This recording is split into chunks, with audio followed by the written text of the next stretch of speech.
విశాఖ మహానగర పాలక సంస్థ standing committee ఎన్నికల ఫలితాల్లో కూటమి సత్తా చాటింది. మెజార్టీ స్థానాలు కూటమిలోని పార్టీ అభ్యర్థులకే దక్కాయి. మొత్తం 10 స్థానాల్లో 9 కూటమికి, కేవలం 1 స్థానం మాత్రం వైసీపీకి దక్కింది. 8 స్థానాల్లో టీడీపీ, 1 స్థానంలో బీజేపీ అభ్యర్థులు విజయం సాధించారు. వైసీపీ అతి కష్టం మీద 1 సీటును గెలుచుకుందని తెలుస్తోంది.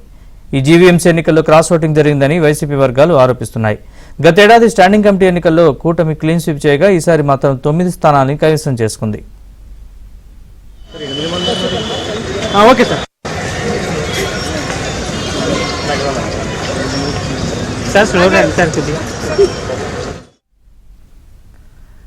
జీవీఎంసీ స్టాండింగ్ కమిటీ ఎన్నికల్లో కూటమి అభ్యర్థులు గెలుపొందడంతో కార్పొరేషన్ కార్యాలయం దగ్గర పండగ వాతావరణం నెలకొంది. అలాగే 1 స్థానాన్ని ఎందుకు కోల్పోయామనే అంశంపై సైతం సమీక్షించుకుంటామని కూటమిలోని పార్టీల నేతలు తెలిపారు.